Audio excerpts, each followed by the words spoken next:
PRX. Friends beyond the binary, ladies and gentlemen, boys and girls, it's time for the podcaster. It's who's recording something for a galaxy far, far away, long ago and far, far away. The long ago and far, far away. That sounds like someplace if you go through a wardrobe where you go. Where are you going? The long ago and far, far away? Okay, that sounds, through the wardrobe, eh? No closets in this place. No, it's an older building, we just have wardrobes here. Okay, well, I thought, how about you go through a wardrobe and start the opening of a sleep podcast instead? Oh, what kind of sleep podcast would I start? Well, one that's meant to keep you company and take your mind off of stuff while you fall asleep. One that's for people who've had trouble falling asleep their whole lives, or maybe they're just in a situation where they're having trouble falling asleep. But, they need something to take their mind off of stuff and keep them company.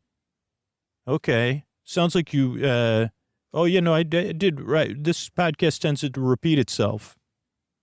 And what is it about bed? Well, a lot of us dread bedtime. We have trouble getting to sleep, staying asleep. So sleep with me is meant, because it's not fun to do that. It's not fun. Everybody deserves a good night's sleep, right? I think you're right. And so sleep with me is, even if people don't like the show, there's other sleep podcasts listed and sleepy stuff at sleepwithmepodcast.com/no thank you, because everybody deserves a good night's sleep. But, we know what it feels like in the deep, dark night. So that's why we make the show. Okay, I like that answer. What's coming up? Well, great question. This is an episode that should come out around May the 5th or May the 4th. We always say, May the 5th be with you. And you say the Fifth Amendment? Like, what, the fifth what? It's May the 4th for Star Wars. That's why we said far, far away. Okay. But structurally, what you expect, there's going to be support. That's how the show comes out for each choice week. Then there'll be a long, meandering intro meant to ease you into bedtime. And then there'll be a bedtime story, some tangentially related to Star Wars. I think it's about blue milk or something. Yeah, I heard that. I saw some of the notes.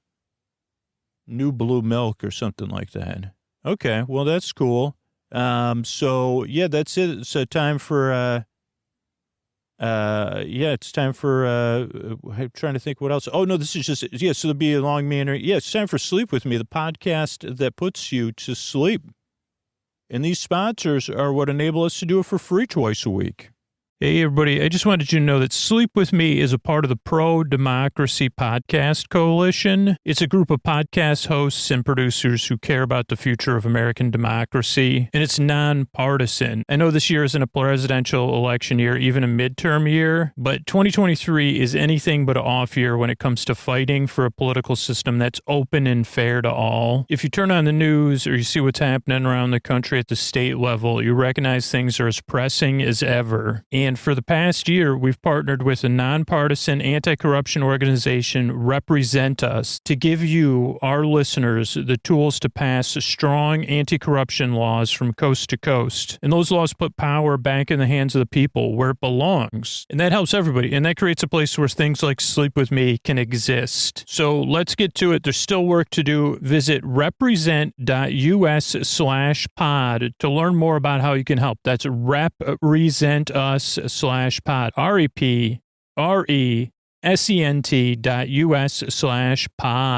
Thanks, everybody.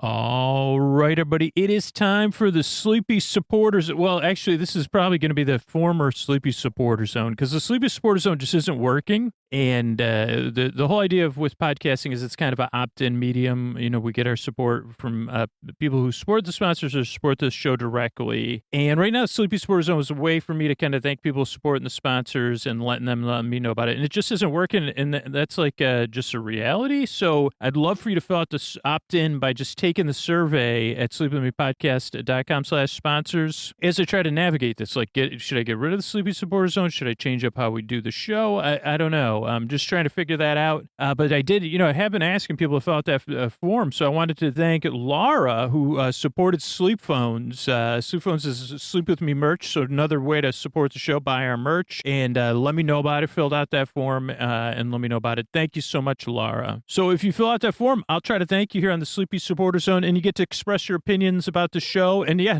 I've had a couple people, anonymous people, that have let me know their opinions about the show. So it's like, if you got something to get off your chest, or you want to support the show, but you're not in a position to do so, or you say, you know what, I don't want to support the show. Yeah, take the time to support the show just by filling out that form. Thanks so much for opting in to sleep with me. The second part of the Sleepy Supporter Zone is you getting the support you need right now. And there's links to resources where you could do that right in the show notes, including international resources. It's about being a part of positive change, too. Not just saying Black Lives Matter, not just saying stop API hate, not just saying support Ukraine, but taking action and learning more. And there's also resources in the show notes where you could do that. One of the things we're involved in is building hygiene kits for people experiencing homelessness and supporting the Midnight Mission. It's a large shelter and so much more, offers so many services in downtown Los Angeles to support people experiencing homelessness. So please use that link. There's tons of ways to support it, including if you live in Los Angeles, you could volunteer at the Midnight Mission. You could get involved. You could always just contact me. I can introduce you to people there. Whatever you're into, there's probably a way to be a service to people experiencing homelessness, whether it's in Los Angeles or in your local community. And that's what we're all about. So check it out right in our show notes. And that's the end of the Sleepy Supporter Zone. Oh, Mystery Bart, a lot of people help out in this show. Who are they? This posty poster son sounds like an earful. Wrote the theme song. Edits episodes. Carl W. the Legend. Also edits episodes. Ashley, Kenny, Scotty, Jennifer. Runner. Eric and the team at Astound are on the website. I am the mystery bard. I do the lullabies, yeah. I do commissions at jonathanmann.net. I'll write a song for you. Any reason at all. You can tell me the story and I'll make it personal. You see the kindness shine straight on through when the listeners form their own Facebook group. Keith, Stacy, Sarah, Julie, and Jennifer. These are your moderators. Get support, dear Scooter, on Patreon. Buy the merch and support the sponsors. You can find anything you want at sleepwithmepodcast.com. And we're so proud that we could dance. Rusty Biscuit, Lois, Anna like banana. Leah does the transcripts. Thanks, Mr. Bard. If you want those sleep phones, Sleep With Me branded sleep phones, different models with Sleep With Me swag on it, sleepwithmepodcast.com/sleep phones, and use Sleep With Me to get $5 off your order. What do you say we slow it down and get on with the show? Hey, are you up all night tossing, turning, mind racing, trouble getting to sleep, trouble staying asleep? Well, welcome. This is Sleep With Me, the podcast that puts you to sleep.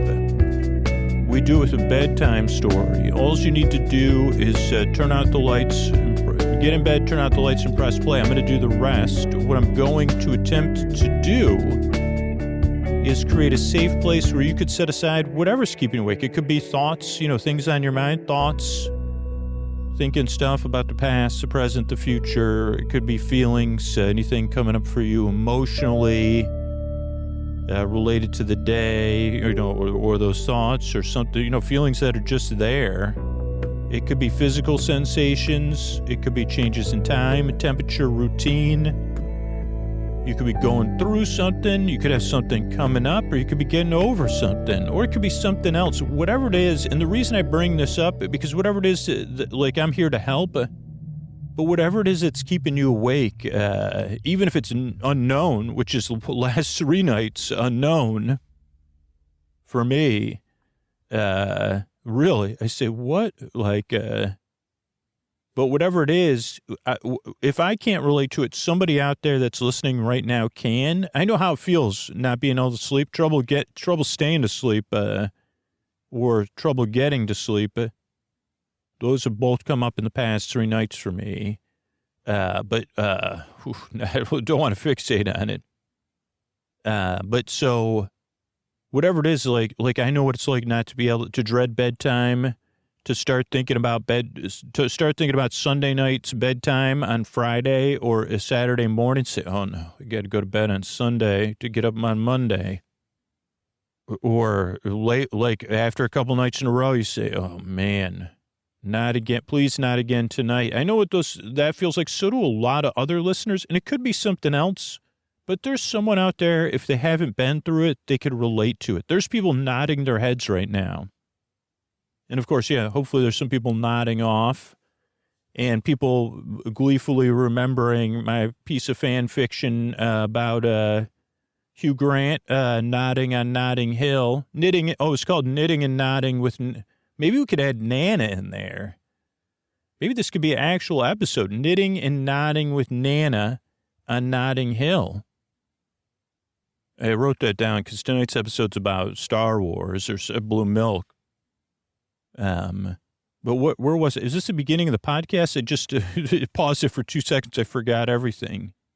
Oh, but whatever it is, someone out there can relate to it. That's why people are nodding or nodding off. So I'm glad you're here. It does take a few tries to get used to the show, as I said earlier. So give it a few tries and just see how it goes. You got really nothing to lose. But if you're doubtful or skeptical or frustrated, you might be in the right place because that's how most people arrived at this podcast. If you're like me, you've tried a ton of different other stuff. Some of it's worked temporarily.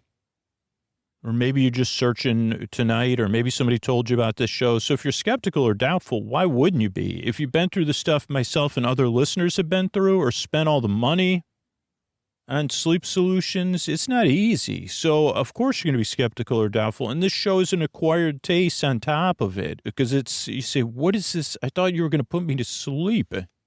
And I'd say, well, that's where it gets interesting. I'm here to keep you company and take your mind off stuff while you fall asleep. So what I'll do is I'll send my voice across the deep, dark night here. I'm going to use lulling, soothing, creaky, dulcet tones. My tones are extra creaky, dulcet tonight because I think it's just that we've had like wet weather, then dry weather, and the heater's been on. So I'm slightly creakier than normal, which is good. I'm here to keep you company. I go off topic. I get mixed up. I forget what I was talking about. All to be here. This is a podcast that doesn't actually put you to sleep. There's no pressure to fall asleep. I'm here to keep you company and not really you could listen to the show, but you don't have to listen. This is a podcast you could just barely listen to, kind of listen as background noise. Some people listen to me at a mumble, and some people listen and they fall asleep. And then some people who can't sleep or need a break during the day, they're listening to the show. So whether you're awake or asleep, I'm here to keep you company and not just barely be listened to. So I guess that's where the show gets, it's different. It's a different approach. And I'm here more to be your boar friend, your boar bae, your boar sib, your boar cuz, your boar bestie, your neighbor, your boar bud, your friend in the deep dark night to keep you company. Just like if you called someone, you said, hey, talk to me about, you like that Star Wars stuff, huh? Like could you tell me a story or a theory with a character? By the way, if you're a longtime listener of Sleep With Me, we'll be hearing from the character Wendy Mirstrap and Dewey the Dewback, which we haven't even heard from in years and years and years that I'm aware of. The last time we heard from Wendy Mirstrap, I think, was on a Game of Thrones episode, maybe. I have no idea. Was that true that, like, I've made over like 1,100 episodes, so I lose track. Maybe by the time this is coming out, it'll be at 1,200. But, I lose track of stuff like that. I said, wait a second. So I was making a Game of Thrones TV recap show, and somehow a character, that doesn't make any sense. I know I did a couple other May the 4th episodes, so maybe it was in there. But so, I guess that's it. What am I here for? To keep you company and take your mind off stuff so that you could fall asleep. Oh, yeah, so you don't need to listen to me. I'm here to keep you company. No pressure to fall asleep. Be here for over an hour. Oh, structure the show. This really throws new people off. And the show's structured in a very intentional way. And as you become a regular listener, you could adjust or you could, get different versions of the show. But this is just a way the podcast can get out to the most number of people and be the most effective. And then you could change it around. But most people listen in a linear way anyway. So I'll just explain it all. So the show starts off with a greeting, so you feel seen and welcome. Friends beyond the binary, ladies, gentlemen, boys and girls. Fans of BB-8 and, or fans of C-3PO. For some reason, that's a Venn diagram that doesn't have a lot of layover. But, I'm shrugging. Well, no, because I say C-3PO. I like as a character. But BB-8, I guess BB-8, I'd like to play games with BB-8. C-3PO, probably an effective coworker and good to have on your adventures, but also some similar qualities to me that, this is an intro to sleep podcast. Sorry about that. So, just kidding. This is just how the show works. So that's the greeting. Then there's support for the show so it can come out twice a week for free. And that way it gets out to the most number of people, and you can say, oh, okay, I listen. There's over 500 free episodes in the archives. Then there's an intro, which is separate from the support, which I guess like some people object to that, but then they also lump it in with the intro. But the intro is, I don't want you to miss out on the intro because the intro is a show within a show. It's 10 to 20 to 30 to 15 to 11 minutes long, where I just go on and on and on, and I never but I'm also easing you into bedtime. I explain what the podcast is ineffectively, but it's also for a regular listener, part of their wind down or their bedtime routine, whether they're getting ready for bed, doing a chill activity, or in bed getting comfortable, or for some people already asleep, or for some people they skip the intro. They start the show 20 minutes. Those are all ways you could listen, but the intro is meant to ease you into bedtime. It could put you to sleep, but for a lot of people, it's a transition from, that's just a bit what's been shown to work. And what works for me most of the time is having that wind down routine where I could ease into bedtime. For me, it does take somewhere between an hour and a half. That's why I'm flummoxed right now. Like when I'm recording this, it's like post-holidays, so getting back into the driving to school schedule and stuff like that. And I say, wait a second, if I want to be sound asleep at 10:30, do I need to start winding down at 9? Well, is that a gift I could give myself? Is there a way? So that's what I'm trying. I don't know. But I just been there. That's my point. So hopefully this podcast could do that in a little bit more effective way. So that's the intro. Then again, there's support between the intro and the story, so the show can be free. But you can pay for it and skip the ads too. Then there's a story tonight. I think it's going to be Wendy Mirstrap talking about blue milk and some other stuff. And then there'll be thank yous at the end. So it's a structure of the show. That's why I make the show. I'm really glad you're here. I work really hard at your niche drive. I really hope I can help you fall asleep. Thanks again for coming by. And here's a couple ways we're able to do it for you for free twice a week. Hey, everybody, it's Scoots. It's that time of the show. I talk about our Patreon. I got some, you've heard about Subscriber Summer coming up, tons of exclusive content. But if you're a patron and you're listening to this message, first off, thank you so much. Or if you're not a patron, the only way to get access to the Subscriber Summer stuff is to set up your patron feed right in your podcast app.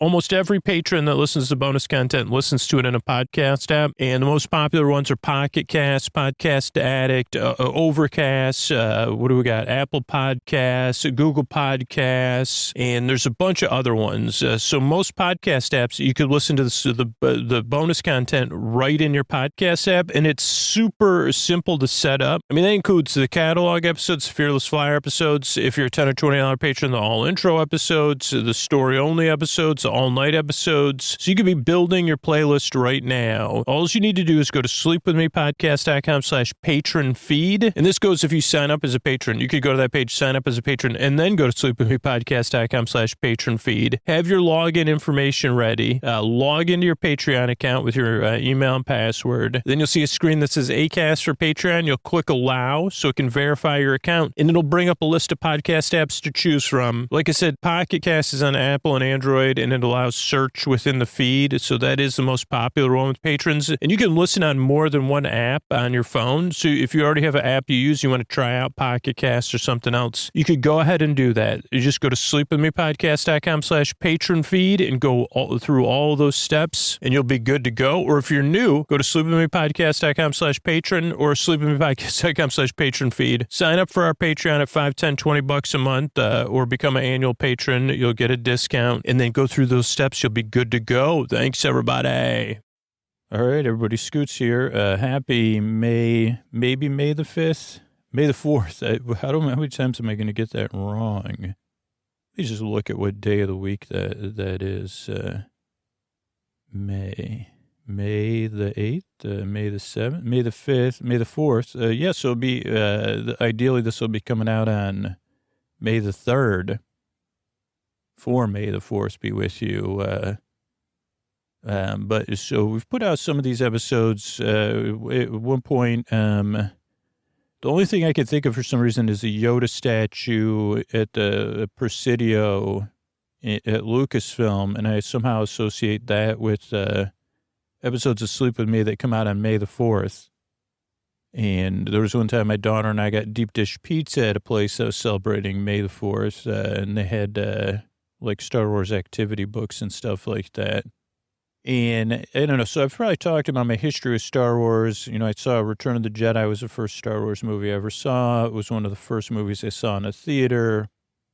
I think I looked at maybe it was on the second run of Return of the Jedi, maybe the first, no, I guess the first. So I don't want to get too deep into that. You know, I've enjoyed a lot of the series. Andor was absolutely spectacular television or like a viewing experience.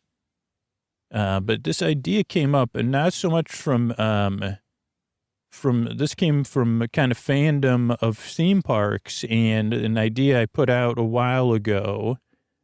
So I just wanted to set it up, which is kind of like, then we'll go on a little journey with somebody. But so at some point over the past couple of years, Disney opened a Star Wars themed hotel, right? Called the Galactic Star Cruiser. Which is interesting because wasn't it the Galactic I don't know. I don't know a ton about it other than it's like a cruise ship. You spend 2 or 3. It sounds very cool. That's one thing. But it's also, right now it's out of my budget. But there's speculation that the price will come down because it's kind of like paying for a cruise. But the cool thing is that it does sound a bit like a Renaissance fair meets an escape room meets like one of those mystery dinners you go to, which is my daughter and I right up our alley. And so it's a fully immersive experience. And from what I've heard, which is mostly listening to Len Testa talk about it, is that the more you immerse yourself, the more you'll get out of it and the more you'll enjoy, and you stay very busy. So at some point I have fantasized about doing it. And probably not in 2023, but maybe 2024, 25, I'll budget it and pull it off or whatever. But one of the things that was interesting, so Len Testa is this Disney, like it works on the unofficial guides to Disney parks and to other travel destinations and the touring plans, website and app and service. And I always appreciate Len's takes. A lot of it is data-driven. But so Len had gone to do this and kind of picked a character and was like, I'm going to go in character, right? And you could kind of hear all about that. It sounded like a great time, and it was a funny character and a great, well-developed ideas. And the other day, I was just thinking about it again. I don't know why. Maybe he was talking about it again on a podcast or something, but I was like, I remember I was running. It was literally like within a week because I'm recording this way ahead of time because the idea came to me. I was like, well, who would I be if I do Star Wars Galactic Star Cruiser one day, what character would I be? And at first it was hard, because I was like a little too gimmicky. But then I realized, I said, well, I already have an idea that I shared on the podcast that would be perfect for it, which is kind of like a skeptic, like someone, like, you know, there's a TV show called X-Files, right? And maybe my daughter could be one of the characters from the X-Files or someone like that. But I would be more of like the characters that only appeared in like a couple different episodes that they're like barely recurring characters on the original X-Files. But what's funny is that people say, the few celebrities that I look like David Duchovny, occasionally I look like David Duchovny sometimes, if I'm like standing the right way and my hair's the right way. But anyway, I would not be playing David Duchovny's character, Fox Mulder. Talk about a great character name. But I would be playing like a tertiary character, someone like a little bit more quirky, a little bit more like me. I'm not like Fox Mulder. Maybe I am. I don't know if I'm like Fox Mulder. Probably not. But like I'd be like a little bit more quirky of a character with like out there ideas. But then I said, how would this fit like a sensibility of a family theme park and a sleep podcast? And they said, well, remember that episode you did? It was only on Patreon, but it was ideas, free ideas we were giving to Disney at the time when we were like, things don't seem like they're going that hot there. And we gave out two free ideas. I think it played but it was a bonus episode with Ray. And Ray and I kind of came up with this idea, but I'll give you the second idea too. The second idea was to take the animatronic. Please tell me you didn't throw away the animatronics from different shows that you don't have anymore. And why not take, because I don't know if they watch YouTube, people at Disney, but you know, these animatronic, a lot of people have nostalgia for like Showbiz Pizza and Chuck E. Cheese, or even Rainforest Cafe. Like those animatronics have a soft spot people for, and Disney has higher quality ones that used to do shows that they don't have anymore. And I'm just trying to tell them for free, put those things in dining areas. Either, I mean, I guess at the time it was like a food court, but I mean, you could do it at a paid restaurant, like a sit-down restaurant, starting with the Land, Food Rocks, or Kitchen Cabaret. But I was just thinking, if it was a sit-down restaurant, they could have other ones. Like there was the one in Body of Life or whatever that was called. The kid that went to high school. I don't know if that's not what it was called, but discovering what it means to go to high school. That was like another animatronic show. You could have that in a restaurant, or you could have different rooms. Anyway, it's just a free idea for them.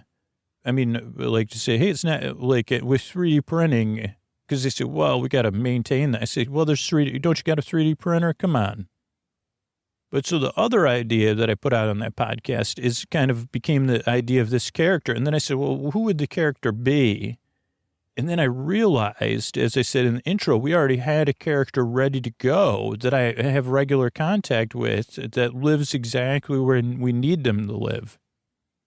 So without further ado, I'm going to turn things over to our guest, Mr. Not Antonio Banderas, Mr. Wendy Mirstrap, coming to us from a long time ago in a galaxy far, far away via the magic of the transverse plane.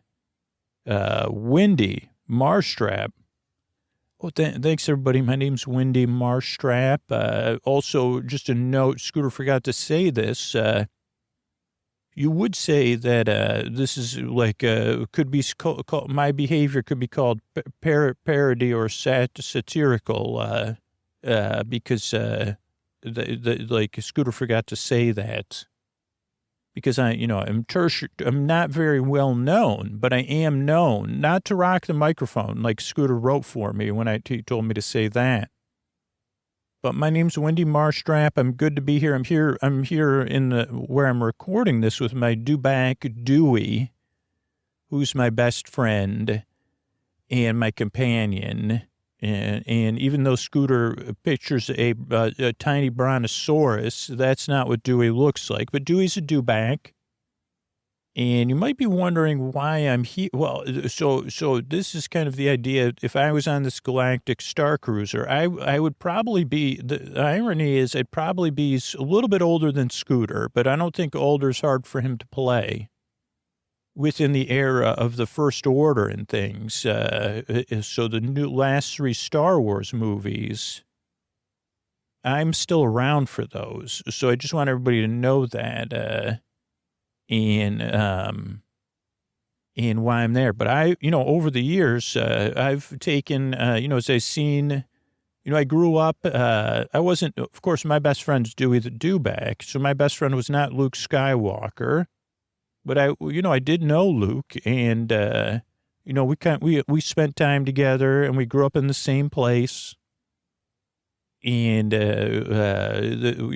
did a couple, I watched Luke have some adventures, and I followed like Luke, and really Luke's done a lot of great stuff, and even stuff, there's so many, Luke went from a kid, to a mythological figure, along with other mythological figures. And, you don't see that too often, especially in one lifetime. But so it's been, for me, it's been exciting. For other people, they may say, so this is where my advantage comes in of why I'm here, what I'm talking about, and what I'm here to do some debunking, believe it or not, and some telling of things you might not know about.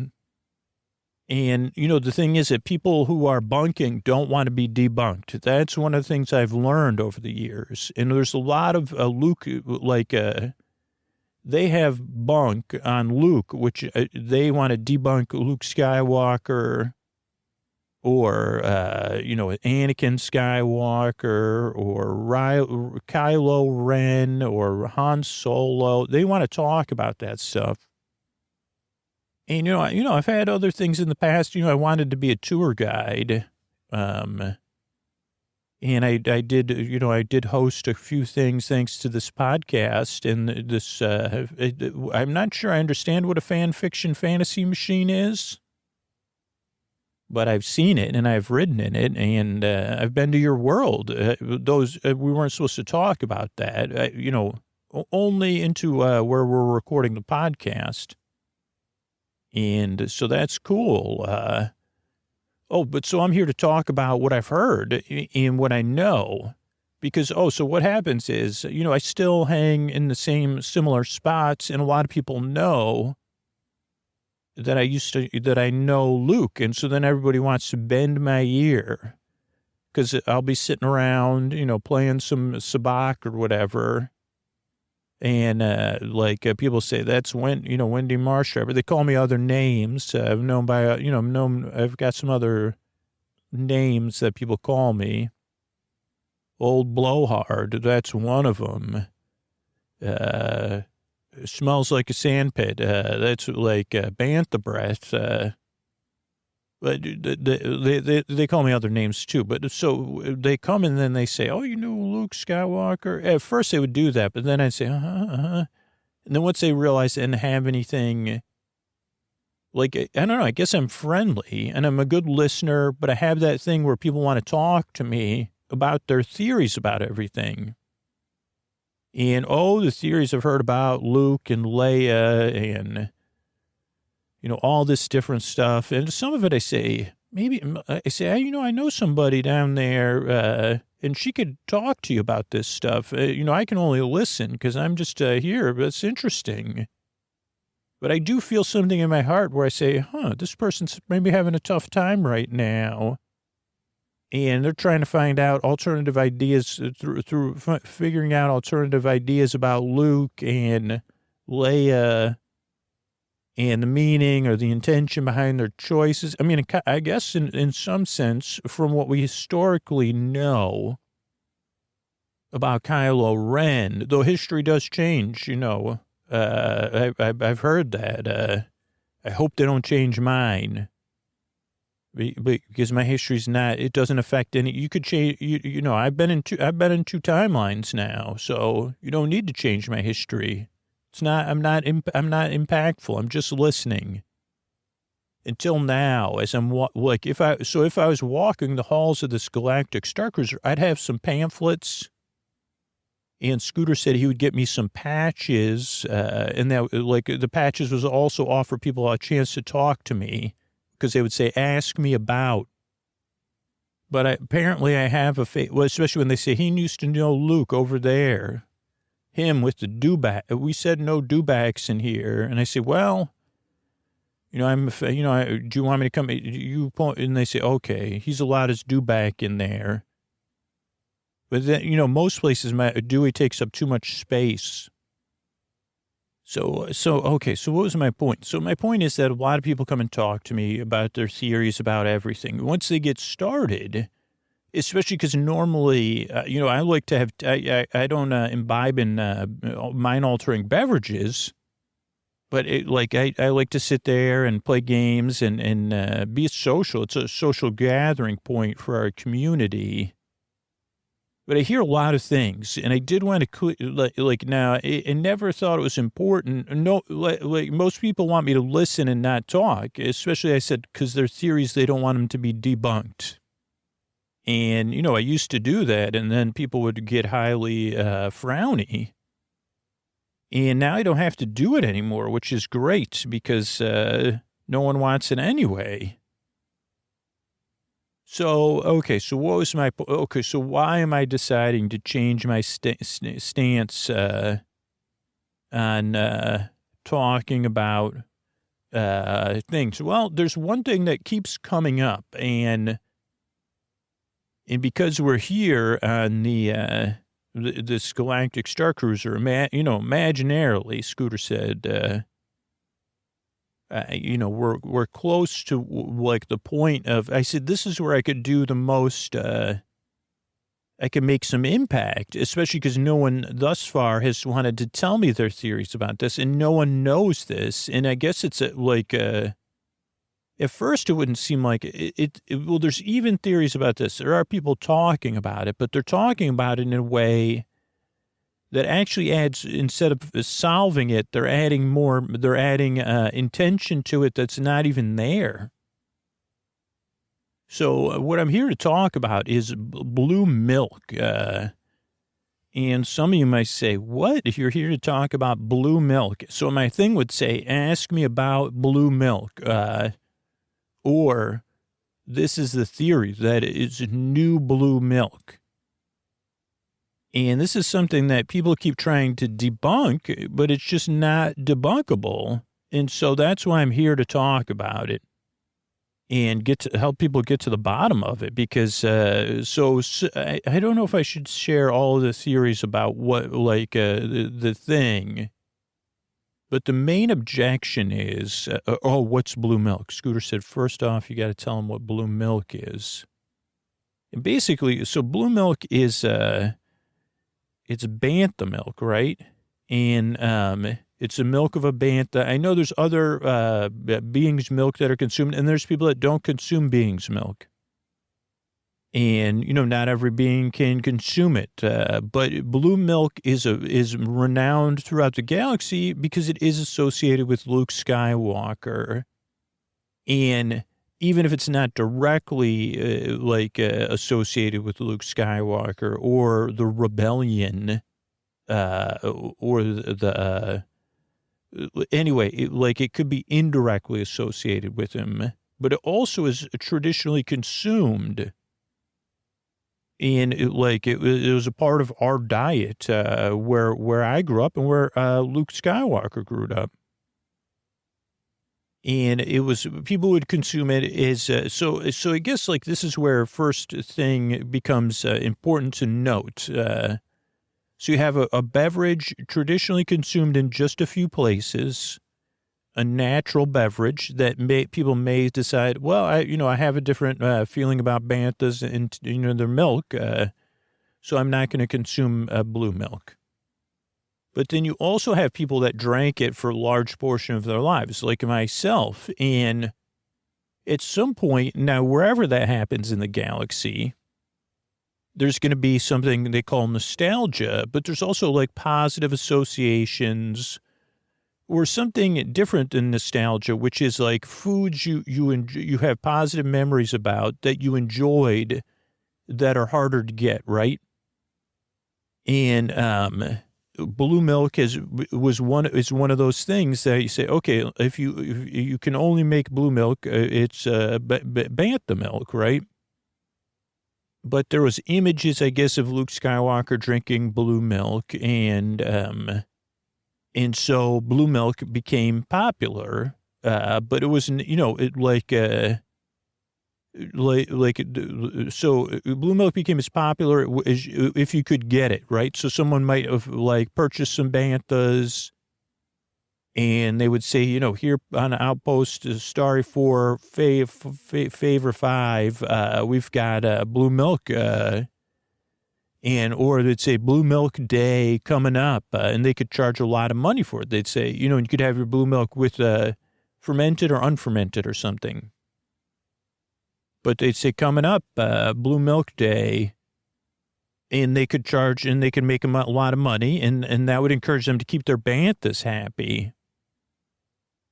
So blue milk did spread throughout the galaxy beyond what it would have naturally spread, because even without Luke Skywalker, people that grew up in whatever, the Outer Rim, will say, who may have had experience with blue milk, they'd say, well, man, I'm fixing for a blue milk. And sometimes they would search out for something similar tasting, but they'd say, oh, well, or they would come home and the first thing they would want to do is have a glass of blue milk, to be honest. And now there's people that didn't have that experience, so it's not everyone. So I don't want to give you the wrong impression that blue milk was universally loved, but it was just well-liked. And if you need a way to identify that, you may have easy association, right? But you may not. And I discussed this with Scooter, so he gave me a reference that your culture may or may not understand. This is only in Scooter's United States, though. But there is another one, Scooter said, maybe. So Scooter said there's two examples. One is there's a lot of different ways to fry dough. And that's one that everybody probably has a different one. But Scooter said that's something you do at home. So Scooter said maybe that'll help people. But the other one, Scooter said, was hot dogs. And he said maybe this isn't a universal thing, but he goes, most hot dogs, most places had a regional hot dog. Maybe only, he said, but maybe only in the Northeast. And he said those hot dogs had a particular flavor. They were probably the most popular hot dog at a butcher that kind of grew and was successful. But they had their own recipe. Because Scooter said there's national hot dogs and regional hot dogs, but these are more local hot dogs. And Scooter said Rochester and Syracuse are perfect examples because they have two different local hot dogs that are popular. And there's probably other ones in the other, Buffalo or, Scooter said, I don't know, maybe other places. In New York City has a few brands of hot dogs that are probably more national because it's a larger city. But Scooter said you develop a taste for that hot dog if you develop a taste for it. And then as an adult, when you move away, you say, well, these don't taste the same as that one did. So that would go for other, what we'll say, because Scooter said you could say a dairy beverage. Now, Scooter said anyway, let's just stick to your theories. And I said, these aren't theories, these are facts.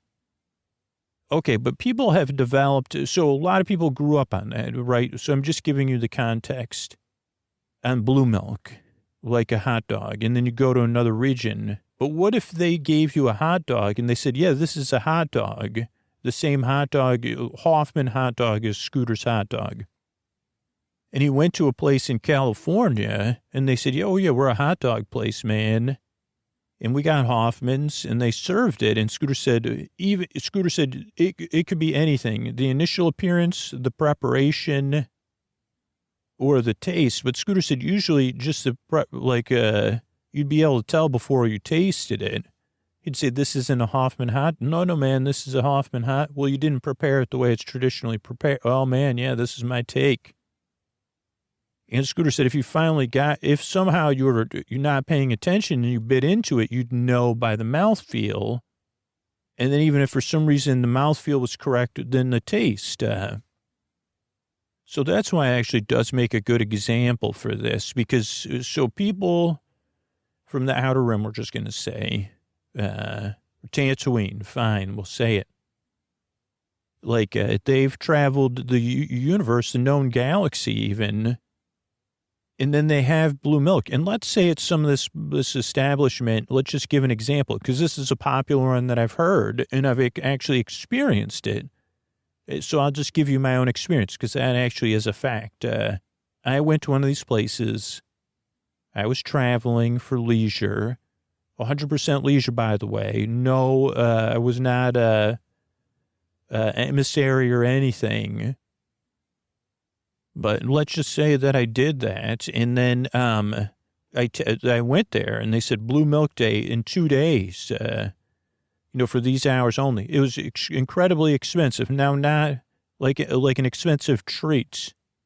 And I had the blue milk, and I said, this is not blue milk. Like, even holding in the glass, it was, and that one I was proven, it was very easy to prove, because, people were already displeasured. I said, this isn't what blue milk tastes like. This isn't what it looks like. But the person did use the standard excuses, even though it's pretty quickly, because I said, show me your hands, and they were blue. And I said, that's blue coloring, food coloring. This is some sort of other dairy milk. But at first they said, oh, well, this is probably, it's a different grass. We're feeding the Bantha, different type of, mollusk or whatever. Oh, well, the water's different here. Oh, you just don't remember it correctly.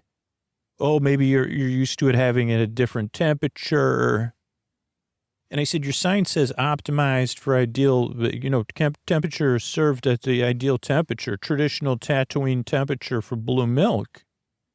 Have a drink like Luke Skywalker. That's what your sign says. Okay, so anyway, that is like a micro-sized version of what's been happening across the galaxy. Because what happened was, now, blue milk wasn't that simply localized, or like as Luke became more and more popular and a larger mythological figure, more and more places would try to sell blue milk. And more and more of this would happen. And a lot of it was shown to just be not real Bantha milk. But, and right here in the Black Spire outpost, where our ship is docking, apparently, there is a blue milk stand. And there's more than one of these, because suddenly, at some point over the last few years, blue milk has become more readily available and standardized at certain places.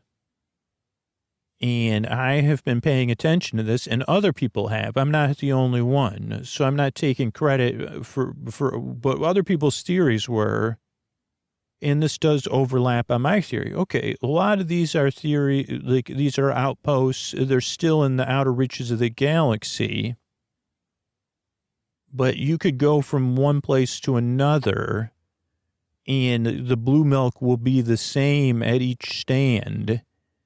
And the people working at the stand claim to be, local, and that they have the Banthas local to the Outer Rim, to Tatooine, and that they're following the best practices, and that this is the real blue milk, and they stick to it in a way different. They just say, but then they don't get, they do say, okay, well, it could be something, but are you sure you remember it? That's all they say. They say, this is real blue milk. This is the blue milk.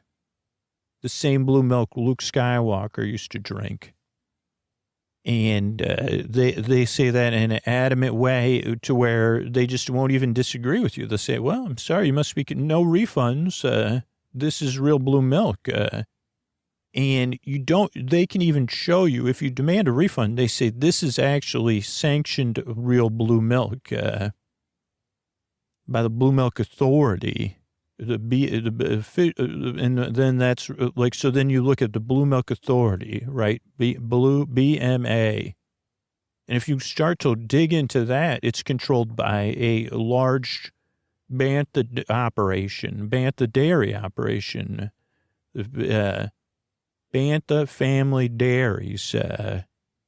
But then it has a bunch of letters after it. So it's a company that's named the Bantha Family Dairies. It's not, there's no Bantha family, obviously. And they even have their little Bantha thing, and it's supposed to be all fun. And we love blue milk. So you start to say, okay, so this is some sort of, and if you look up Bantha Family Dairies, you just say, okay, there's a whole history there, but it sounds a little bit too wrapped up in a bow about, this, outer rim and best practices and working together for the love of Banthas. We lived in harmony with the Banthas. And I'd say, I have a best friend who's a dewback. We don't always live in harmony. I mean, we love each other and we treat each other with dignity and respect. But sometimes I say, Dewey, I'm going to go sleep outside. You had too much broccoli, blue broccoli. And I can't sleep in the same room as you. And I'm displeased because I asked you to please not eat it all. And I'm going off, or I have a guest that I had a date with. And now I told you not to eat that blue broccoli. So now I'm very unhappy. So, what's my point? Okay, so here's where we're at, right? And we have one of these here at the outpost, a standardized form of blue milk that does not taste like blue milk that anyone or majority of people that I know, including myself, have tasted it. It does not taste like the blue milk of our youth. Now we're corrected and we're shown, no, this is, and they have videos on their site, this is, you're the Bantha playing, in their open, fields of Bantha happiness. There's the lute player playing music as the Bantha sleep. We at Bantha Family Dairies believe in only the best. Now, Bantha Family Dairies also sells other Bantha blue milk related products. Now, this is not something that's been going on, but if you actually start to look at research about Luke Skywalker and when Luke Skywalker crossed over into being a popular figure, historical figure, to like a mythological figure, with mixed feelings about, that's when the blue milk, kind of the popularity, it became disassociated from Luke Skywalker purely, but there was still something propelling it, along with Luke Skywalker's fame or legend or whatever. So now we have, the blue milk planet cereal is the most, or blue milk, I don't know what it's called, but I haven't had access to it. I would hope they serve it for breakfast on this ship, and that's available for purchase, but I would be dismayed if it isn't. But so, and then there's other things like other milks that were popular. There's a green milk that Luke Skywalker also consumed.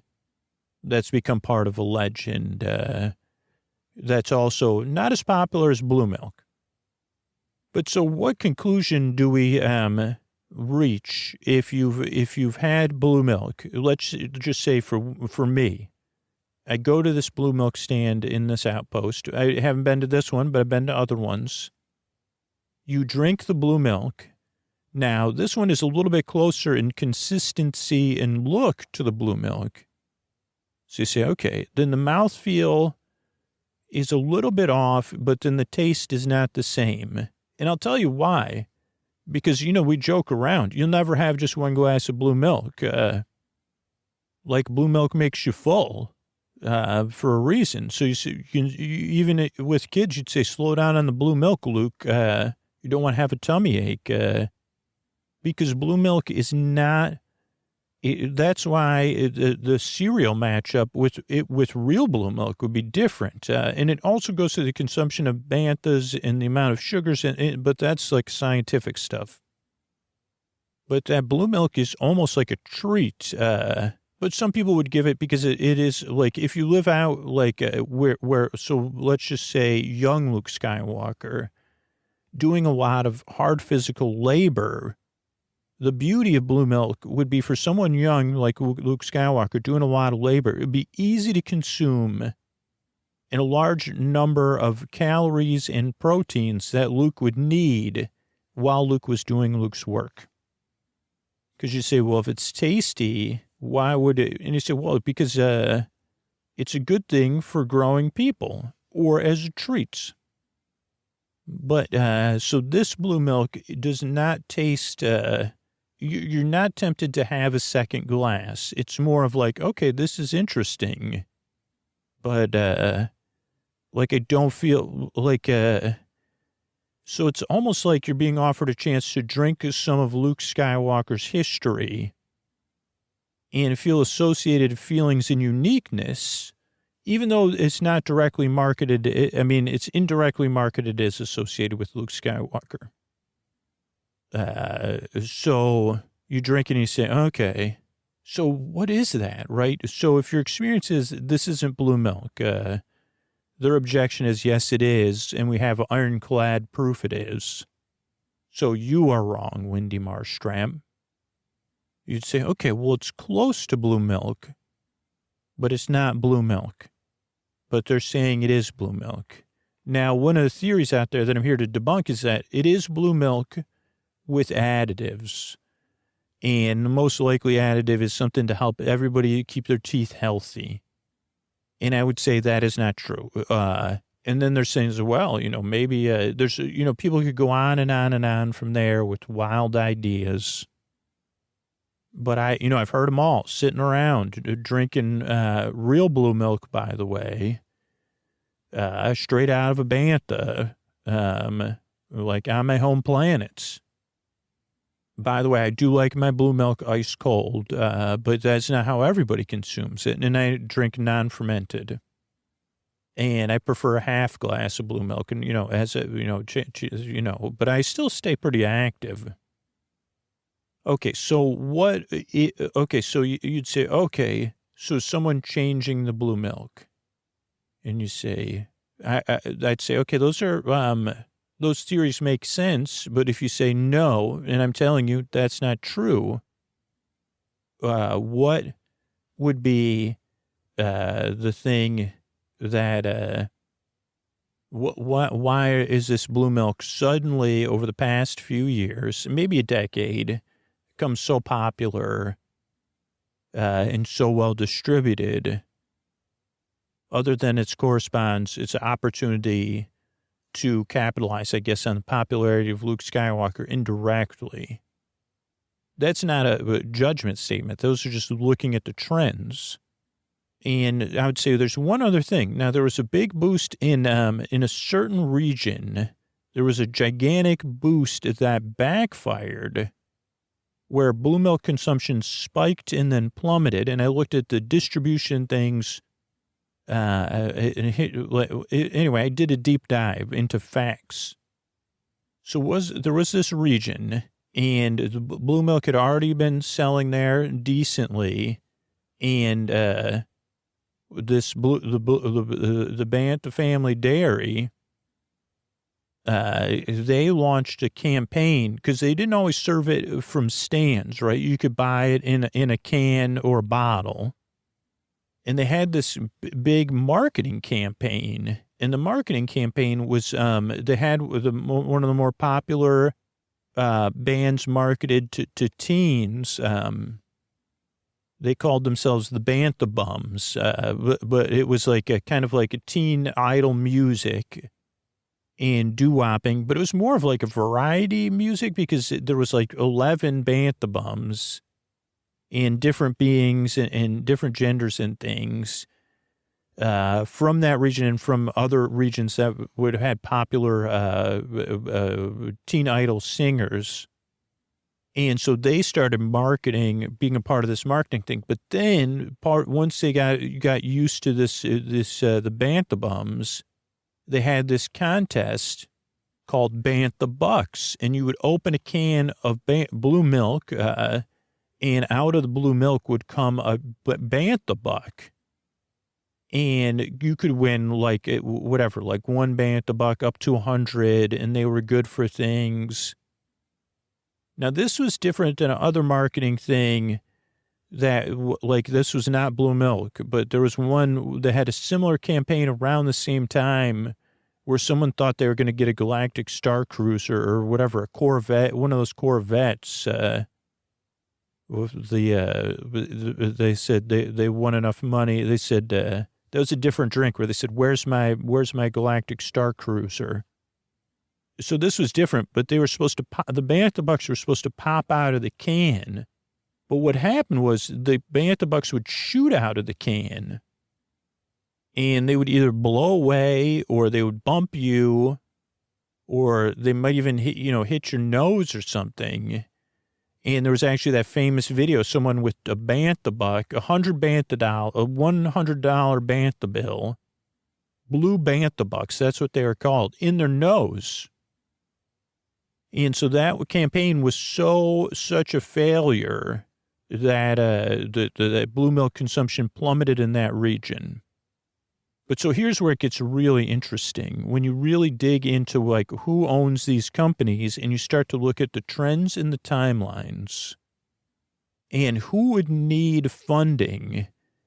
And now this is also related to our planet, unfortunately, because there's a lot of money that moves through our planet because we do have gambling and we do have some powerful families here who are able to move money or change money and make it into and operate, like make money, clean your money, I would say, money washers, the huts and everything, because they say, well, if you made money doing something where it's not taxable, okay, so but there was also a growth in because there was the empire, and then now we're dealing with this first order, correct?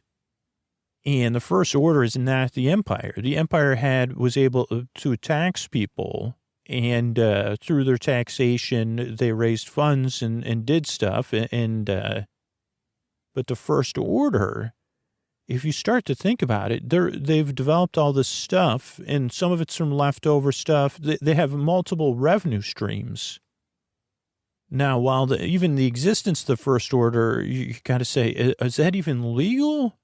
Or what are the treaties or whatever? But they've also tried to find as many ways as possible to raise money for what they're doing, which, Dewey and I have no patience for.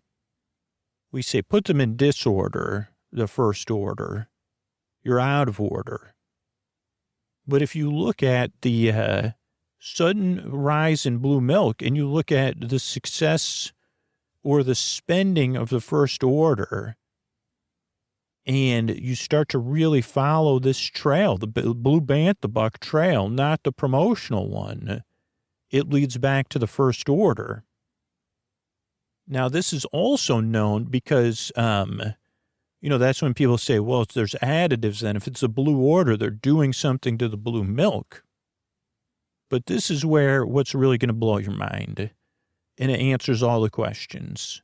So at some point, this Bantha family dairy became the foremost lead distributor of blue milk, non-regionally produced blue milk, an intergalaxy producer of blue milk, and the most popular, and made it a somewhat popular beverage. Though the downside is it's not consumed on a multiple basis, but there's enough people curious about blue milk that we've done some studies that this is where the next groundbreaking thing happens. So at this particular outpost, there's a few of them where I've been able to observe some attendance figures and how many people are consuming blue milk a day within, a mathematical range. And here's what I found out. This is what led to my next round of research. I calculated the number of banthas or the blue milk storage you would need to serve that much of blue milk. And I did some heat mapping to say, okay, can I find out where locally those banthas are? Because that would be pretty easy to be able to see bantha or bantha waste or bantha breath on thermal charts of the planet. And there's none. There's no large bantha farms, but there are buildings owned by Bantha family dairies. So you'd say, okay, the banthas are in there, or maybe that's just where they're storing the banthas and they're bringing the bantha milk from off planet. Now, this is an easy calculation. What is the size and weight of the bantha milk, right? You say, okay, if you're serving this many cups of bantha milk a day, you could pretty much come up with a formula of like how large a facility you would need and how many deliveries you would need of that off planet.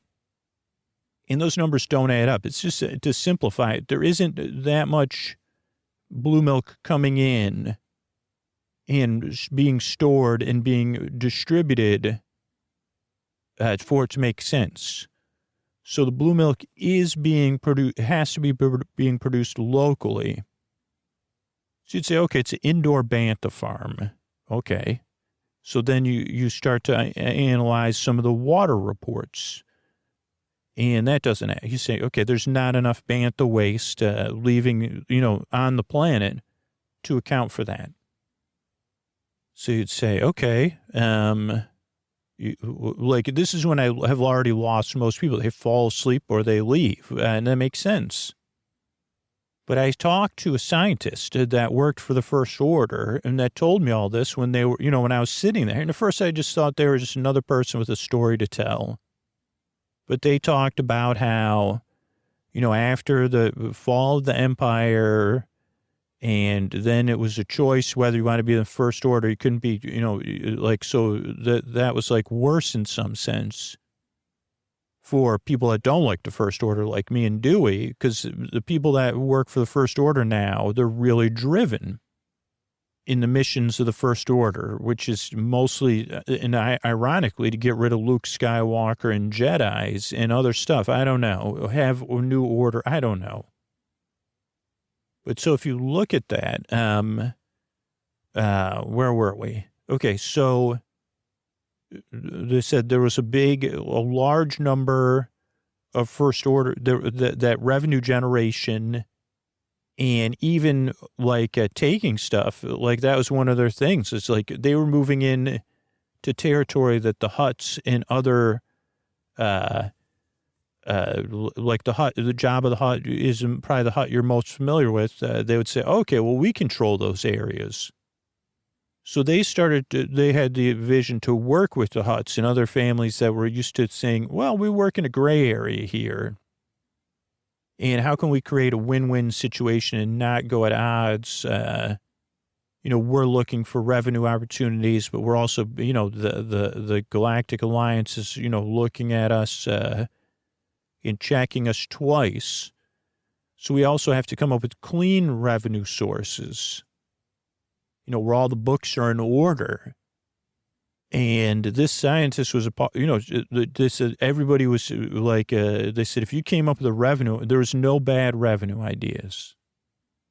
Now, at the same time, they're trying to perfect their technology and push that in the same, no bad technology ideas. If you think it'll make a Jedi cry, run it by your supervisor. I think that was what the scientist said. Don't deny. If it makes a Jedi cry, don't deny. Your supervisor, run it by. Or I don't know, there's a poem for it. So this scientist had heard all that, and they noticed that one of the things they were producing, I don't know, some top secret stuff, I think with that base, but I'm not sure. But there was a few byproducts of those, like of different things they were doing, like large quantities of byproducts. And so, again, they were trying to, again, knock it on the bad side of the galactic, where they could. So they were trying to store this stuff. And one time, this scientists like to go for walks. This was like one of those volcanic type planets, that you see a lot of, where they do this kind of stuff. And this wasn't volcanic, but like underground rivers, limestone caves, all that. And this scientist liked to walk down there, even though, so these were byproducts, but they're kind of unknown byproducts, not where you couldn't be near them. And what the scientists noticed was this one byproduct was incredibly popular with the local fauna. And then the scientist would keep walking, and then the scientists even talked to other team members, and they started to pay attention to the flora and the fauna. And the flora and the fauna were unimpacted negatively by the consumption of this byproduct of an industrial process by the First Order. And they said, well, that's interesting because this is free stuff, and we've got a ton of it. And they said, they only eat it when they need it. Like they say, okay, like there's no other food. We'll just come eat this stuff because it's consumable. They didn't avoid it, but they didn't seek it. They didn't overconsume it either. And eventually they said, well, and they dared one another. And the scientists said, I'll try it. And it was not the color of blue milk. It was kind of like a gooey, translucent color. But the scientist said, what does it taste like? And the scientist said, like old blue milk, like kind of like watery, not this, a little bit like blue milk. And everyone else said, I never had blue milk. So then they all tasted it. But they realized that it was safe to consume. And so then they said, wait a second, like this blue, like then it went from there. Where it was like, this is an opportunity. We have like unlimited resources of this as a part of our essential industrial process. We're producing a ton of this goop. And if we could water it down and put some coloring in there, like we could sell it as blue milk. And then they came up with all these ideas. And then they worked with the Huts on the business structure because they said, actually, the Huts money comes in through there too.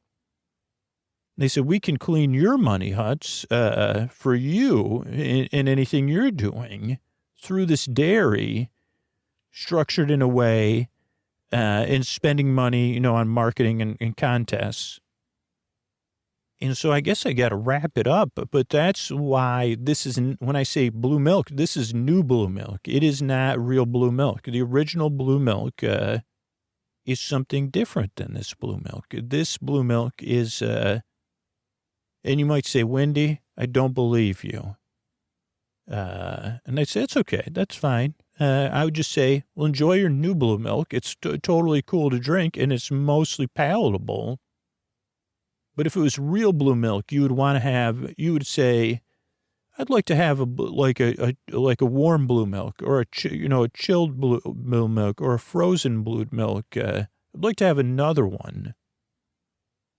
And, but that's fine too. If you want a blue milk, you just come out to where I am, come out and visit me. I'll buy you a blue milk, where I am. So that's it, everybody. Just Wendy Marshstrap checking in about new blue milk, and the original blue milk. Good night, everybody. All right. I want to thank everybody that became a patron recently. I want to thank Dave, Lynn, and Shelby. Thank you. Thanks, and good night. Faith, Thomas, and John, thank you, thanks, and good night. Cindy, Al, and Margaret, thank you, thanks, and good night. Philip, Lauren, and Leslie, thank you, thanks, and good night. Brooke, Molly, and Emily, thank you, thanks, and good night. Rachel, Tiff, and Sarah, thank you, thanks, and good night. Lauren, Kay, and Lisa, thank you, thanks, and good night. Gil, Edith, and Sue, thank you, thanks, and good night. Tom, Lovisa, and Anita, thank you, thanks, and good night. and Julia and Jean. Thanks again. Thanks everybody who supports the show directly. That's how we're able to bring you the podcast free twice a week. We're supporters and the people that support the sponsors. But you can also help the show out for free by just letting people know about the podcast, spreading the word. It's also a big help, and I couldn't do it without all of you. And and it might be either Scoots or Tuck You In sponsor here, and that's how we were able to keep those 500 plus archived episodes in the feed. Thanks.